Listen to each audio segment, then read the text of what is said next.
Dr. Schrödinger's army of robotic cats have been wreaking havoc all over the city, and Schrödinger has not yet found a way to stop them. He's tried destroying them, but they're practically indestructible. He's tried taming them, but they seem to have minds of their own. He's tried ignoring them, but his conscience just won't let him. So the only hope left is to build a harmonics device, which will produce the cat music required to calm down the kitties. In fact, Schrödinger began building such a device many years ago, yet never completed the project. Based on his past calculations, the shape of its four-sided soundboard had to be a parallelogram. Keeping this in mind, he previously installed two sides of the voice membrane that are parallel and equal to one another.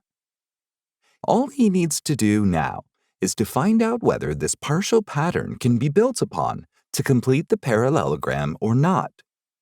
Mathematically speaking, if AB represents one completed side of the harmonics device, and CD represents the opposite side, such that AB is not just equal to CD, but also parallel to it, can Schrödinger determine if the quadrilateral formed on connecting ABCD will be a parallelogram or not?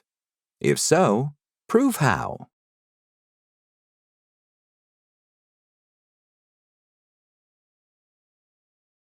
In previous lessons, we've learned that if each pair of opposite sides of a quadrilateral are equal, then it acts as a parallelogram.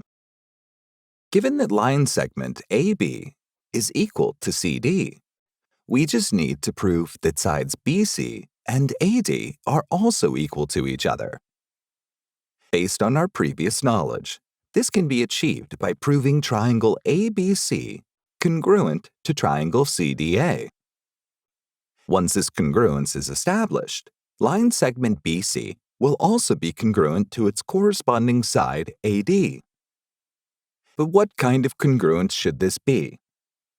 Well, given that AB is equal to CD, while AC acts as a common edge for both the triangles, we just need to prove angle BAC equal to angle DCA in order to invoke the SAS criteria of congruence. Thankfully, proving these angles equal is pretty straightforward.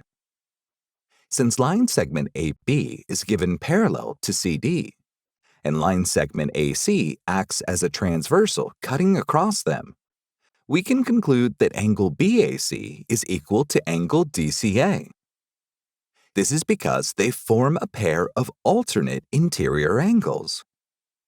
As mentioned earlier, this means that triangle ABC is congruent to triangle CDA. This is because whenever any two sides and an angle included between the sides of one triangle are equal to the corresponding two sides and the angle included between the sides of another triangle, then the two triangles are said to be congruent by SAS criteria of congruence. Based on this, we can say that BC is equal to AD. This is because corresponding parts of congruent triangles are congruent to each other. In other words, ABCD is a parallelogram because it has two pairs of opposite sides which are equal in length. Well, if you think about it carefully, we've also ended up proving that if a quadrilateral has one pair of opposite sides that are equal and parallel to each other, then it qualifies as a parallelogram.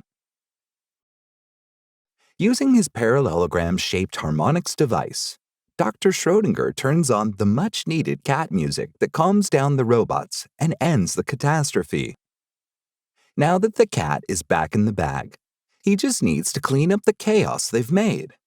Let's hope he can do this without getting hurt. Now that we know how one pair of equal and parallel opposite sides can make up a parallelogram, our next lesson will test whether the same can be achieved using two pairs of equal and opposite angles. To make it even more interesting, we'll be applying this knowledge to help 7-year-old Lucy Fight against a deadly brain tumor.